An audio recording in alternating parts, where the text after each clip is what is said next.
श्रीगणेशाय नमः। नारद उवाच प्रणम्य शिरसा देवं गौरीपुत्रं विनायकं भक्तावासं स्मरेन्नित्य आयुः कामार्थसाधये। प्रथमं वक्रतुण्डं च एकदन्तं द्वितीयकं तृतीयं कृष्णपिङ्गाक्षं गजवक्त्रं चतुर्धकं लम्बोदरं पञ्चमं च षष्ठं विकटमेव च सप्तमं विघ्नराजेन्द्रं च धूम्रवर्णं तथाष्टमं नवमं फालचन्द्रं च दशमं तु विनायकम् एकदंसं गणपतिं द्वादशं तु गजाननं द्वादशैतानि नामानि त्रिसन्ध्यं यः पठेन्नरः न च विघ्नभयं तस्य सर्वसिद्धिकरं प्रभो।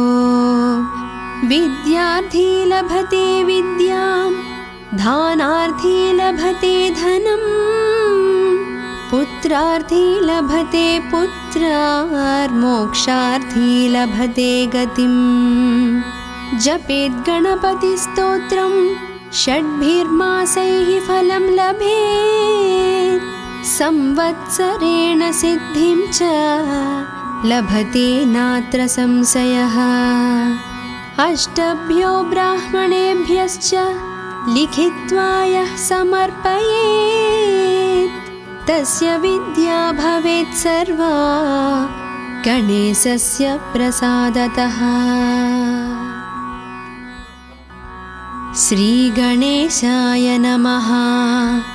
नारद उवाच प्रणम्य शिरसा देवं गौरीपुत्रं विनायकं भक्तावासं स्मरेन्नित्य आयुः कामार्थसाधये।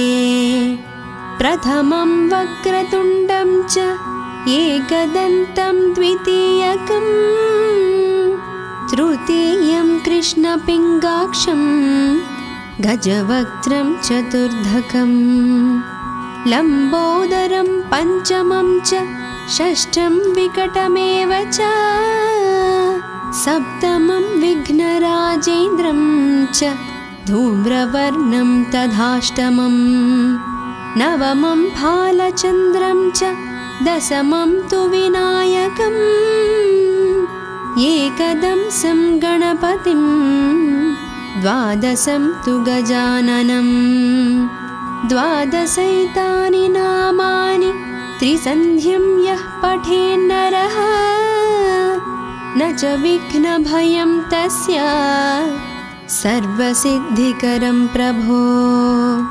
विद्यार्थी लभते विद्यां दानार्थी लभते धनं पुत्रार्थी लभते पुत्रार्मोक्षार्थी लभते गतिं।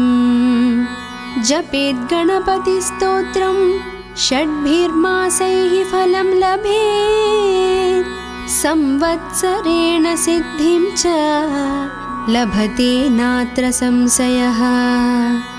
अष्टभ्यो ब्राह्मणेभ्यश्च लिखित्वा यः समर्पयेत् तस्य विद्या भवेत् सर्वा गणेशस्य प्रसादतः।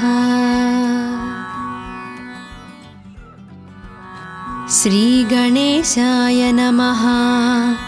नारद उवाच प्रणम्य शिरसा देवं गौरीपुत्रं विनायकं भक्तावासं स्मरेन्नित्य आयुः कामार्थसाधये।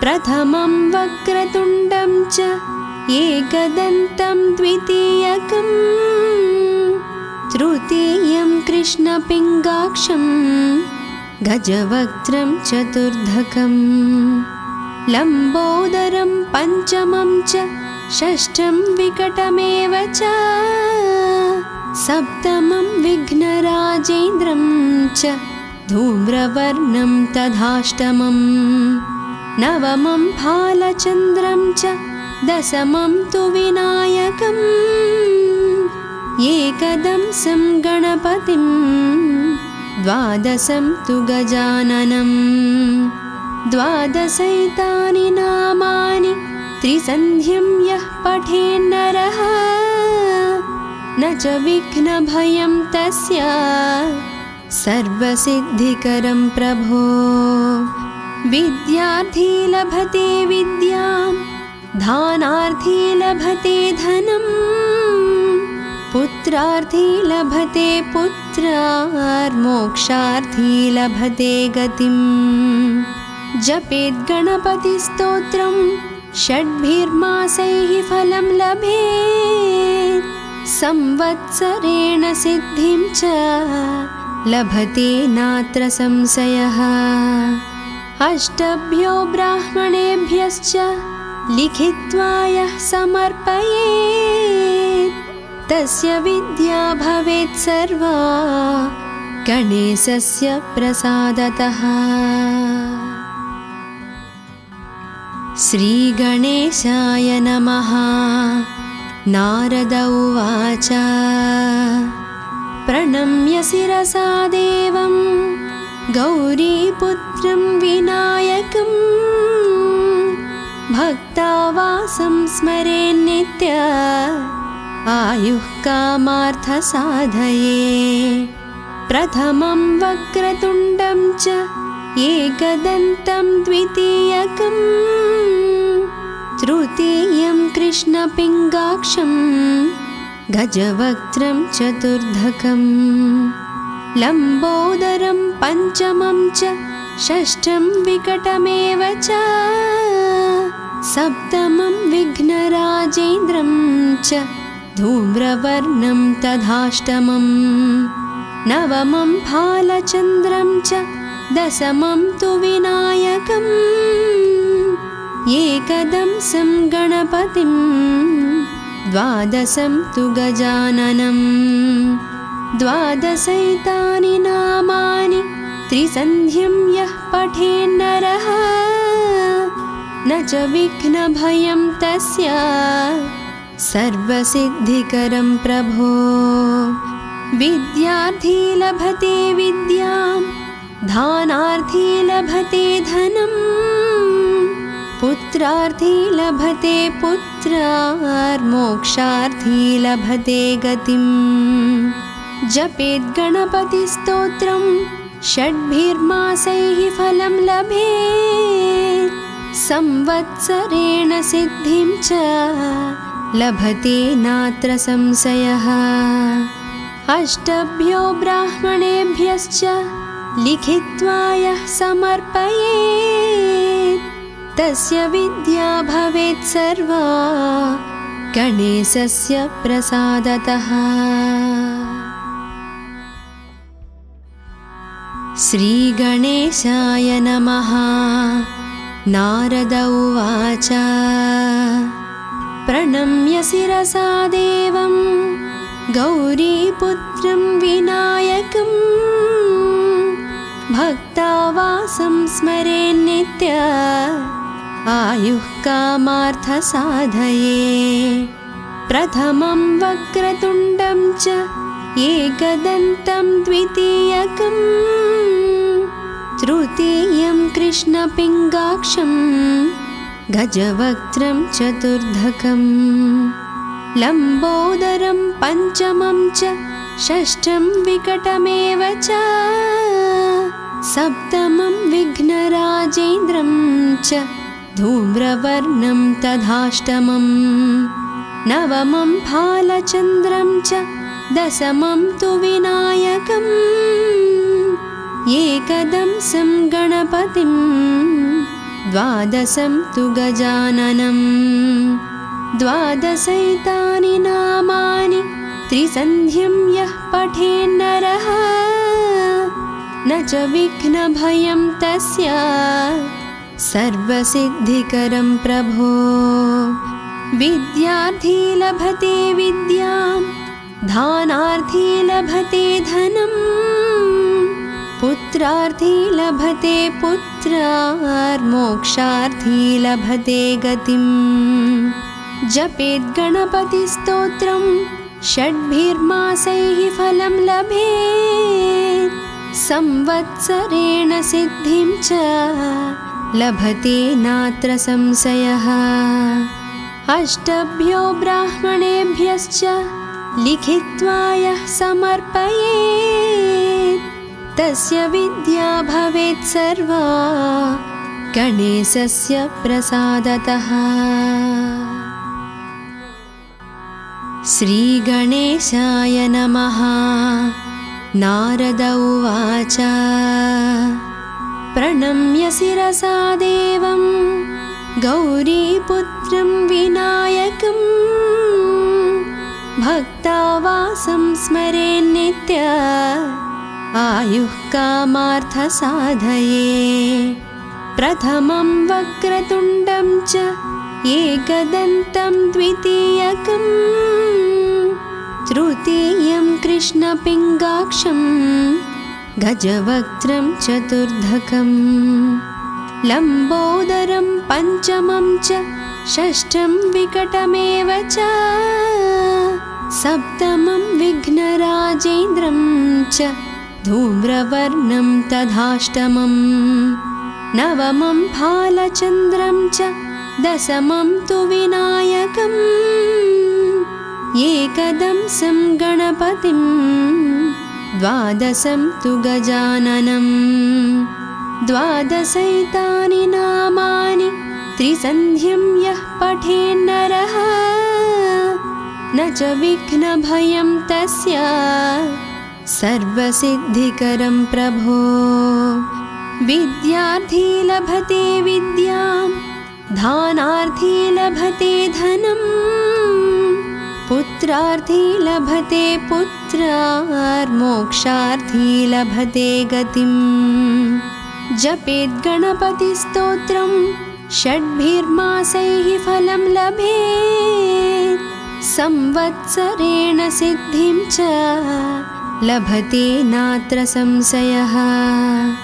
अष्टभ्यो ब्राह्मणेभ्यश्च लिखित्वा यः समर्पयेत्, तस्य विद्या भवेत् सर्वा गणेशस्य प्रसादतः। श्रीगणेशाय नमः। नारद उवाच प्रणम्य शिरसा देवं गौरीपुत्रं विनायकं, भक्तावासं स्मरेन्नित्य आयुः कामार्थसाधये। प्रथमं वक्रतुण्डं च एकदन्तं द्वितीयकं, तृतीयं कृष्णपिङ्गाक्षं गजवक्त्रं चतुर्धकं, लम्बोदरं पञ्चमं च षष्ठं विकटमेव च, सप्तमं विघ्नराजेन्द्रं च धूम्रवर्णं तथाष्टमं, नवमं भालचन्द्रं च दशमं तु विनायकम्, एकदंसं गणपतिं द्वादशं तु गजाननं। द्वादशैतानि नामानि त्रिसन्ध्यं यः पठेन्नरः, न च विघ्नभयं तस्य सर्वसिद्धिकरं प्रभो। विद्यार्थी लभते विद्यां, दानार्थी लभते धनम्, पुत्रार्थी लभते पुत्रार्मोक्षार्थी लभते गतिम्। जपेत् गणपतिस्तोत्रं षड्भिर्मासैः फलं लभेत्, संवत्सरेण सिद्धिं च लभते नात्र संशयः। अष्टभ्यो ब्राह्मणेभ्यश्च लिखित्वा यः समर्पयेत्, तस्य विद्या भवेत् सर्वा गणेशस्य प्रसादतः।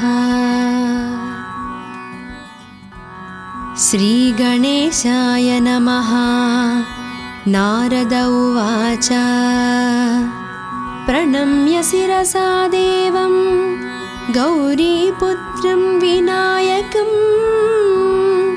भक्तावासं स्मरेन्नित्य आयुः कामार्थसाधये।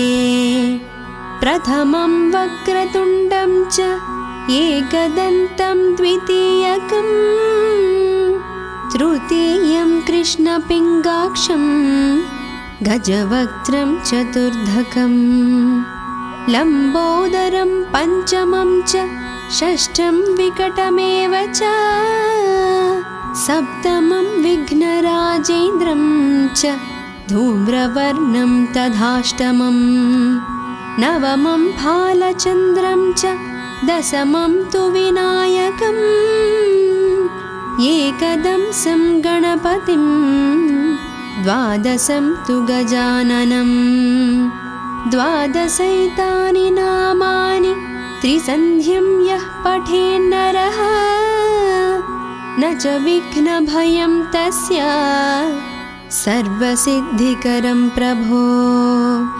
विद्यार्थी लभते विद्यां दानार्थी लभते धनं पुत्रार्थी लभते पुत्रार्मोक्षार्थी लभते गतिं। जपेत् गणपतिस्तोत्रं षड्भिर्मासैः फलं लभेत् संवत्सरेण सिद्धिं च लभते नात्र संशयः। अष्टभ्यो ब्राह्मणेभ्यश्च लिखित्वा यः समर्पयेत् तस्य विद्या भवेत् सर्वा गणेशस्य प्रसादतः। श्रीगणेशाय नमः। नारद उवाच प्रणम्य शिरसा देवं गौरीपुत्रं विनायकं भक्तावासं स्मरेन्नित्य आयुः कामार्थसाधये। प्रथमं वक्रतुण्डं च एकदन्तं द्वितीयकं तृतीयं कृष्णपिङ्गाक्षं गजवक्त्रं चतुर्धकं लम्बोदरं पञ्चमं च षष्ठं विकटमेव च सप्तमं विघ्नराजेन्द्रं च धूम्रवर्णं तथाष्टमं नवमं भालचन्द्रं च दशमं तु विनायकम् एकदंसं गणपतिं द्वादशं तु गजाननं द्वादशैतानि नामानि त्रिसन्ध्यं यः पठेन्नरः न च विघ्नभयं तस्य सर्वसिद्धिकरं प्रभो। विद्यार्थी लभते विद्यां दानार्थी लभते धनं पुत्रार्थी लभते पुत्रार्मोक्षार्थी लभते गतिं। जपेत् गणपतिस्तोत्रं षड्भिर्मासैः फलं लभेत् संवत्सरेण सिद्धिं च लभते नात्र संशयः। अष्टभ्यो ब्राह्मणेभ्यश्च लिखित्वा यः समर्पयेत् तस्य विद्या भवेत् सर्वा गणेशस्य प्रसादतः। श्रीगणेशाय नमः। नारद उवाच प्रणम्य शिरसा देवं गौरीपुत्रं विनायकं भक्तावासं स्मरेन्नित्य आयुः कामार्थसाधये। प्रथमं वक्रतुण्डं च एकदन्तं द्वितीयकं तृतीयं कृष्णपिङ्गाक्षं गजवक्त्रं चतुर्धकं लम्बोदरं पञ्चमं च षष्ठं विकटमेव च सप्तमं विघ्नराजेन्द्रं च धूम्रवर्णं तथाष्टमं नवमं फालचन्द्रं च दशमं तु विनायकम् एकदंसं गणपतिं द्वादशं तु गजाननं द्वादशैतानि नामानि त्रिसन्ध्यं यः पठेन्नरः न च विघ्नभयं तस्य सर्वसिद्धिकरं प्रभो विद्यार्थी लभते विद्यां दानार्थी लभते धनं पुत्रार्थी लभते पुत्रार्मोक्षार्थी लभते गतिं जपेत् गणपतिस्तोत्रं षड्भिर्मासैः फलं लभेत् संवत्सरेण सिद्धिं च लभते नात्र संशयः अष्टभ्यो ब्राह्मणेभ्यश्च लिखित्वा यः समर्पयेत् तस्य विद्या भवेत् सर्वा गणेशस्य प्रसादतः। श्रीगणेशाय नमः। नारद उवाच प्रणम्य शिरसा देवं गौरीपुत्रं विनायकं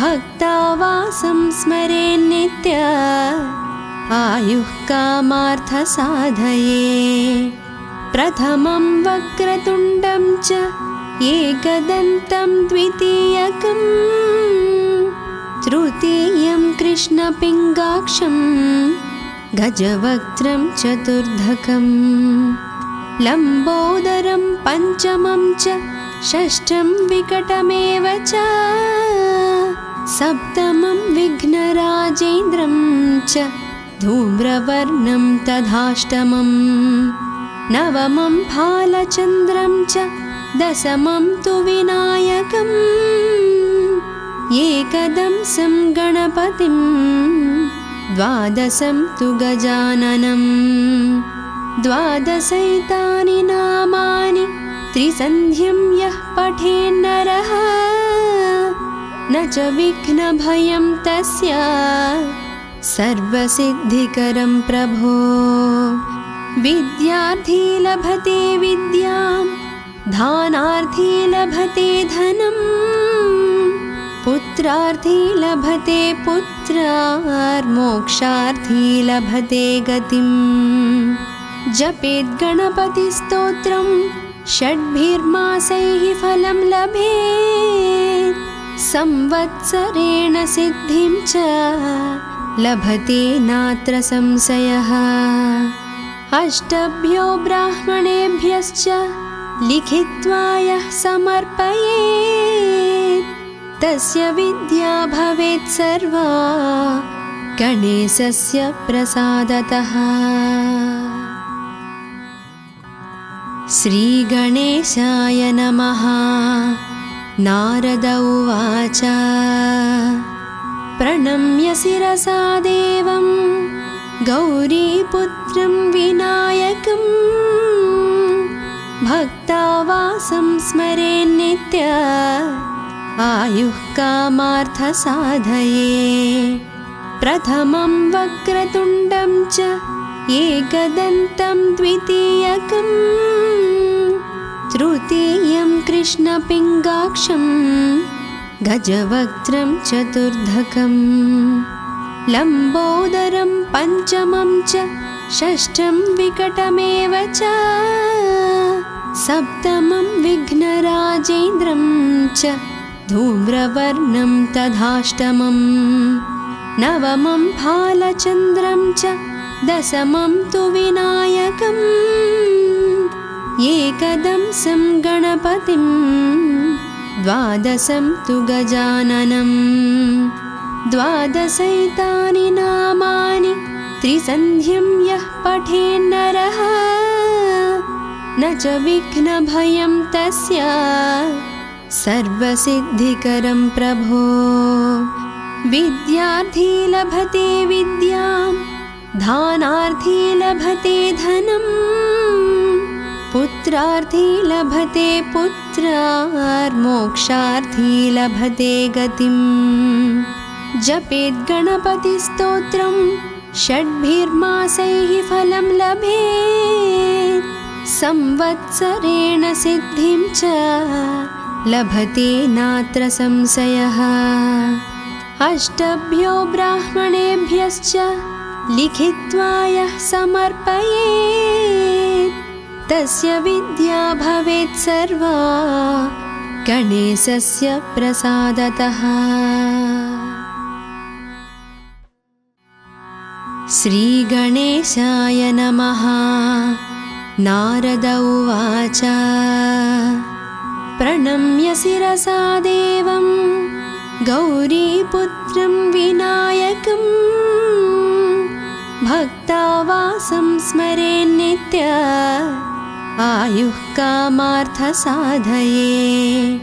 प्रथमं वक्रतुण्डं च एकदन्तं द्वितीयकं तृतीयं कृष्णपिङ्गाक्षं गजवक्त्रं चतुर्धकं लम्बोदरं पञ्चमं च षष्ठं विकटमेव च सप्तमं विघ्नराजेन्द्रं च धूम्रवर्णं तथाष्टमं नवमं भालचन्द्रं च दशमं तु विनायकम् एकदंसं गणपतिं द्वादशं तु गजाननं द्वादशैतानि नामानि त्रिसन्ध्यं यः पठेन्नरः न च विघ्नभयं तस्य सर्वसिद्धिकरं प्रभो। विद्यार्थी लभते विद्यां दानार्थी लभते धनं पुत्रार्थी लभते पुत्रार्मोक्षार्थी लभते गतिम्। जपेत् गणपतिस्तोत्रं षड्भिर्मासैः फलं लभेत् संवत्सरेण सिद्धिं च लभते नात्र संशयः। अष्टभ्यो ब्राह्मणेभ्यश्च लिखित्वा यः समर्पयेत् तस्य विद्या भवेत् सर्वा गणेशस्य प्रसादतः। श्रीगणेशाय नमः। नारद उवाच प्रणम्य शिरसा देवं गौरीपुत्रं विनायकं भक्तावासं स्मरेन्नित्य आयुः कामार्थसाधये।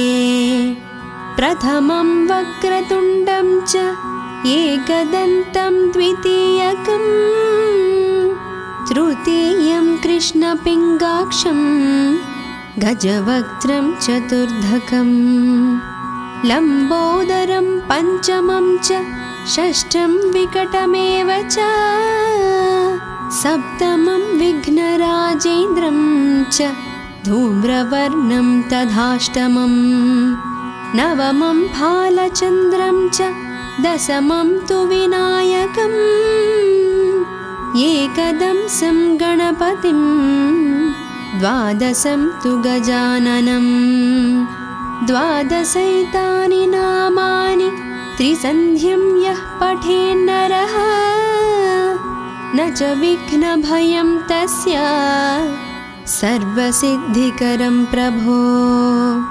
विद्यार्थी लभते विद्यां दानार्थी लभते धनं पुत्रार्थी लभते पुत्रार्मोक्षार्थी लभते गतिम्। जपेत् गणपतिस्तोत्रं षड्भिर्मासैः फलं लभेत् संवत्सरेण सिद्धिं च लभते नात्र संशयः। अष्टभ्यो ब्राह्मणेभ्यश्च लिखित्वा यः समर्पयेत् तस्य विद्या भवेत् सर्वा गणेशस्य प्रसादतः। श्रीगणेशाय नमः। नारद उवाच प्रणम्य शिरसा देवं गौरीपुत्रं विनायकं भक्तावासं स्मरेन्नित्य आयुः कामार्थसाधये। प्रथमं वक्रतुण्डं च एकदन्तं द्वितीयकं तृतीयं कृष्णपिङ्गाक्षं गजवक्त्रं चतुर्धकं लम्बोदरं पञ्चमं च षष्ठं विकटमेव च सप्तमं विघ्नराजेन्द्रं च धूम्रवर्णं तथाष्टमं नवमं भालचन्द्रं च दशमं तु विनायकम् एकदंसं गणपतिं द्वादशं तु गजाननं द्वादशैतानि नामानि त्रिसन्ध्यं यः पठेन्नरः न च विघ्नभयं तस्य सर्वसिद्धिकरं प्रभो। विद्यार्थी लभते विद्यां दानार्थी लभते धनं पुत्रार्थी लभते पुत्रार्मोक्षार्थी लभते गतिं। जपेत् गणपतिस्तोत्रं षड्भिर्मासैः फलं लभेत् संवत्सरेण सिद्धिं च लभते नात्र संशयः। अष्टभ्यो ब्राह्मणेभ्यश्च लिखित्वा यः समर्पयेत् तस्य विद्या भवेत् सर्वा गणेशस्य प्रसादतः। श्रीगणेशाय नमः। नारद उवाच प्रणम्य शिरसा देवं गौरीपुत्रं विनायकं भक्तावासं स्मरेन्नित्य आयुः कामार्थसाधये। प्रथमं वक्रतुण्डं च एकदन्तं द्वितीयकं तृतीयं कृष्णपिङ्गाक्षं गजवक्त्रं चतुर्धकं लम्बोदरं पञ्चमं च षष्ठं विकटमेव च सप्तमं विघ्नराजेन्द्रं च धूम्रवर्णं तथाष्टमं नवमं भालचन्द्रं च दशमं तु विनायकम् एकदंसं गणपतिं द्वादशं तु गजाननं द्वादशैतानि नामानि त्रिसन्ध्यं यः पठेन्नरः न च विघ्नभयं तस्य सर्वसिद्धिकरं प्रभो। विद्यार्थी लभते विद्यां दानार्थी लभते धनं पुत्रार्थी लभते पुत्रार्मोक्षार्थी लभते गतिं। जपेत् गणपतिस्तोत्रं षड्भिर्मासैः फलं लभेत् संवत्सरेण सिद्धिं च लभते नात्र संशयः। अष्टभ्यो ब्राह्मणेभ्यश्च लिखित्वा यः समर्पयेत् तस्य विद्या भवेत् सर्वा गणेशस्य प्रसादतः। श्रीगणेशाय नमः। नारद उवाच प्रणम्य शिरसा देवं गौरीपुत्रं विनायकं भक्तावासं स्मरेन्नित्य आयुः कामार्थसाधये प्रथमं वक्रतुण्डं च एकदन्तं द्वितीयकं तृतीयं कृष्णपिङ्गाक्षं गजवक्त्रं चतुर्धकं लम्बोदरं पञ्चमं च षष्ठं विकटमेव च सप्तमं विघ्नराजेन्द्रं च धूम्रवर्णं तथाष्टमं नवमं भालचन्द्रं च दशमं तु विनायकम् एकदंसं गणपतिं द्वादशं तु गजाननं द्वादशैतानि नामानि त्रिसन्ध्यं यः पठेन्नरः न च विघ्नभयं तस्य सर्वसिद्धिकरं प्रभो विद्यार्थी लभते विद्यां धानार्थी लभते धनं पुत्रार्थी लभते पुत्रार्मोक्षार्थी लभते गतिं जपेत् गणपतिस्तोत्रं षड्भिर्मासैः फलं लभेत् संवत्सरेण सिद्धिं च लभते नात्र संशयः अष्टभ्यो ब्राह्मणेभ्यश्च लिखित्वा यः समर्पयेत् तस्य विद्या भवेत् सर्वा गणेशस्य प्रसादतः। श्रीगणेशाय नमः। नारद उवाच प्रणम्य शिरसा देवं गौरीपुत्रं विनायकं